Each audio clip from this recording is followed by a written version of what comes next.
Lockdown. I don't know which day it is, it's just sometime in April.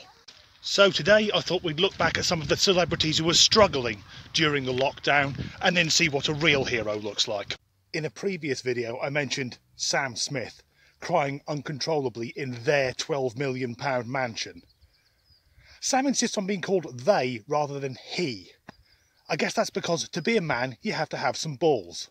Sophie Ellis-Bextor said that she's struggling with her mental health because she's having to homeschool her children.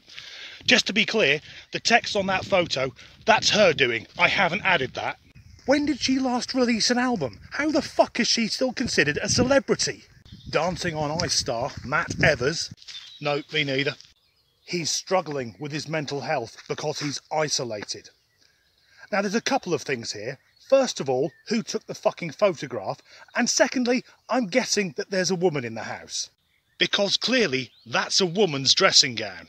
Who knows, maybe I've just never reached the point in depression where I become a transvestite. Ellen DeGeneres has said that being in lockdown in her holiday home is comparable to being in prison. Because her holiday home only cost $8 million. Fucking get over yourself. And in a desperate attempt to keep herself relevant, washed-up pop star and grade A nut job Madonna broadcast a video of herself from the bath. What's terrible about it is it's made us all equal in many ways, and that's what's wonderful about it. It's made us all equal in many ways. Great quote, Madge. We'll get that put on a fucking tea towel. I'm sure that the millions of people around the world losing their homes and their jobs and not knowing where the next meal's coming from feel equal to Madonna. And even though he's not in lockdown, the king of the arseholes, Piers Morgan, has managed to get himself into the news. Although many people know Piers Morgan as a broadcaster, he used to be a newspaper editor. And when he was in charge of the Daily Mirror, they published fake photographs. These photos appeared to show British servicemen torturing Iraqi prisoners. That put British armed forces in danger overseas and triggered more terrorist attacks just so that cunt could further his career. And he's back in the news after having a hissy fit on air after being advised by Dr. Hillary that he shouldn't wash his Aston Martin if it's parked on the street because this could spread coronavirus. Does anyone believe that Piers Morgan washes his own car? I'm sure he's got a couple of illegal immigrants locked up in his house. Also, making sure everyone knows he's got an Aston Martin because we're all in this together. Sometimes people ask me why I'm such a huge fan of Jeremy Clarkson. Well, if nothing else, he punched Piers Morgan in the face.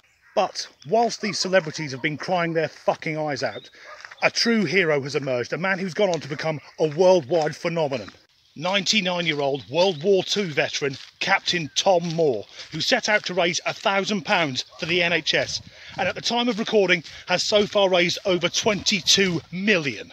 So all the celebrities who've tried to make a big deal out of donating the interest off their account, be it $10,000, $50,000, $1 million, you all pale in comparison to this man.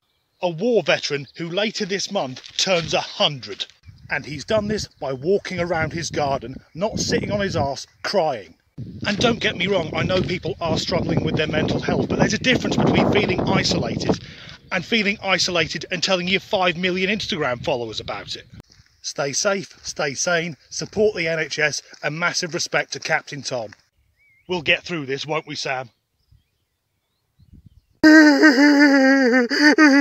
Cunt. So, later this... What the fuck happened there?